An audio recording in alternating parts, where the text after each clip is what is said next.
Homemade restaurant style low calorie cheat meals are always healthier than restaurant food. When you follow a healthy lifestyle, it's normal to crave for that cake, ice cream, chicken curry, fish curry, pizza, etc. Having your favorite cheat meal can actually help with weight loss and stick to a sustainable diet. Cheat meals are simply put as reward meals for the hard work and effort you put in to embrace a healthy lifestyle. So starting today, I'll be sharing more healthy and low calorie cheat meal recipes as suggested by you guys in poll on the YouTube community tab. Cheat meals from a restaurant will be loaded with unhealthy fats, preservatives, added additives, and artificial colors. But when you make restaurant style cheat meals at home, they are made with healthy fats and good quality ingredients without any added additives, color, or preservatives. Today I'm sharing a low calorie, spicy, restaurant style chicken curry made with just 1.5 tablespoon oil. A perfect healthy cheat meal for the weekend meal or as a guilt-free meal for lunch or dinner. This spicy low calorie chicken curry is inspired from a traditional chicken curry popular in the Malabar region of Kerala known as Kozhi Mulakittathu. This spicy and flavorful chicken curry is a perfect side dish with roti, rice or just about anything. I will also be sharing a sample meal plan with this recipe at the end of this video. So do watch the video till the very end. And guys, I'll be sharing more healthy cheat meal recipes and I will be updating the recipes in a playlist titled Cheat Meal Recipes so that it is much easier for you. Also, feel free to comment and let me know any particular dish you would like me to share as a low calorie cheat meal. So let's get started with the recipe. To make the chicken curry, I am using 1 kg bone-in skinless chicken and I have also removed the fat from the chicken. I prefer to use bone-in chicken rather than boneless chicken in my recipes. I have already sliced 2 medium-sized onion. I'm using 1 sprig of fresh curry leaves, 1.5 pods of garlic, 2-inch ginger, 2 green chillies which I have slit, and I'm also using 3 tomatoes in this recipe. I'll be chopping the tomato before adding it to the curry. Now into my small chutney grinder, I'm adding in the garlic cloves. This is 1.5 pods of garlic. Add in the ginger. I'm just slicing it into smaller pieces. And now I'm going to coarsely grind this. Okay, now the ginger and garlic are coarsely ground. So I'm going to keep this aside. I'm using a pressure cooker to make this recipe. Into my pressure cooker, I'm adding in 1.5 tablespoon coconut oil. So that's 1.5 tablespoon coconut oil. Once the oil is heated, add in half teaspoon saunf, also known as perum-jeeragam in Malayalam. Add in a small stick of cinnamon which I am breaking into smaller pieces.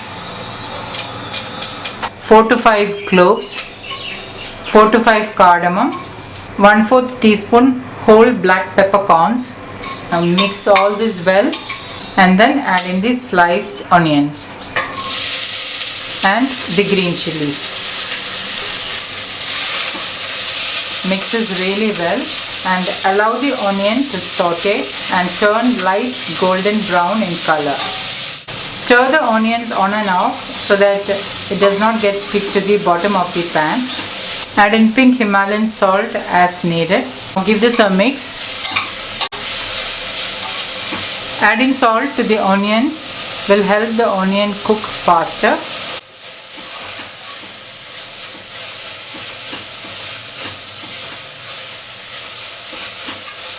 As you can see, the onions have started to turn light pink in color. So I'm going to put the flame on the lowest and then I'm adding in the coarsely ground ginger and garlic. Remember, the flame is on the lowest. Now give this a mix.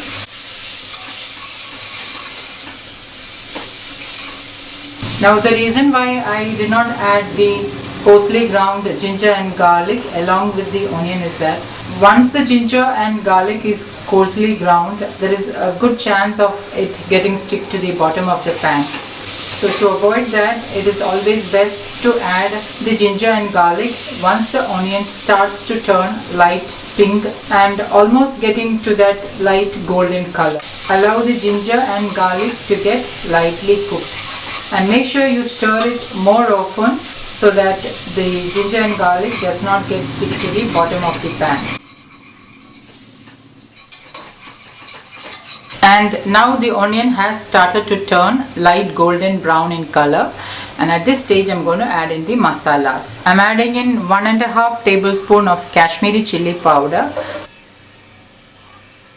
half teaspoon turmeric powder, 1 teaspoon garam masala. I have already shared garam masala recipe. Links will be updated below this video. Now this is a spicy chicken curry.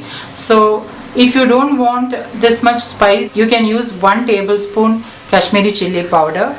Now Kashmiri chilli powder has less heat and it has a nice color also. That is the reason why I like to use Kashmiri chilli powder in my recipes. If you are using ordinary chilli powder, reduce by half. Now give this all a nice mix.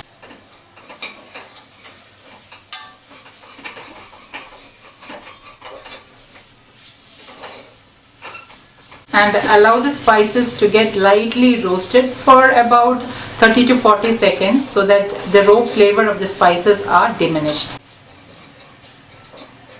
And then add in the chopped tomatoes.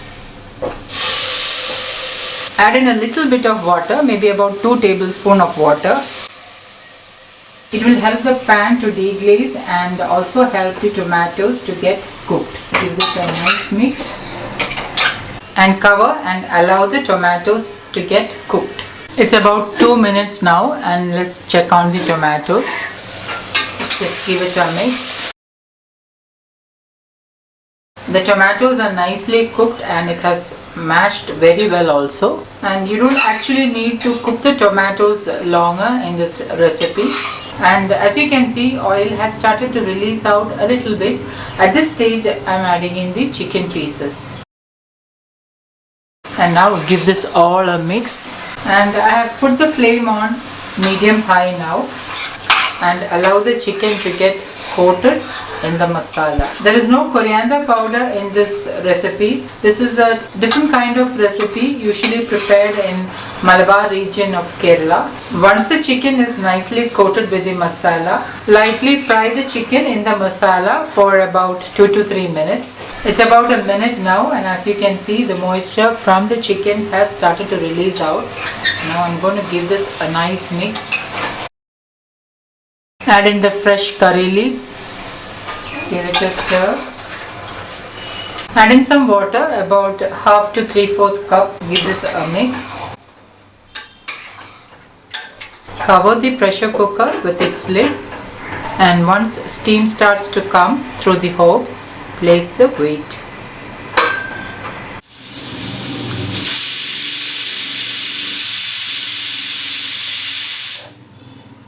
After the first steam, turn off the flame and open the cooker only after about 15 minutes.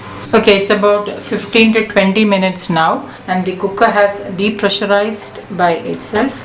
So now I'm going to open the lid and let's check on the chicken curry. As you can see, the chicken curry is ready. The chicken is perfectly cooked. And lastly, I'm sprinkling in some coriander leaves and a sprig of fresh curry leaves for that added flavor. Give it a mix. Healthy and tasty chicken curry is ready to serve. It is because of using Kashmiri chili powder that this chicken curry has a nice red color. In restaurants they usually add red color. So when you make healthy recipes at home, you can avoid artificial colors, preservatives and artificial taste enhancers. Just before serving, sprinkle some more coriander leaves. Now let me just show you how to have this chicken curry in your weight loss journey. A portion control plate like this will be very helpful in your weight loss journey. So what I have done is I have chopped one medium sized cucumber and 2 carrots. I am placing 1 whole wheat roti, 1 piece chicken and about 2 tablespoons of the chicken gravy and 4 to 5 shallots for that extra iron and folate. So this is one example of having this chicken curry. You can have this chicken curry with whole wheat roti or you can have it with jeera rice. So guys, do give a thumbs up if you would like to see these kind of recipes. Don't forget to like, comment and share this video with family and friends. Thank you for watching and until next time, take care. Bye bye.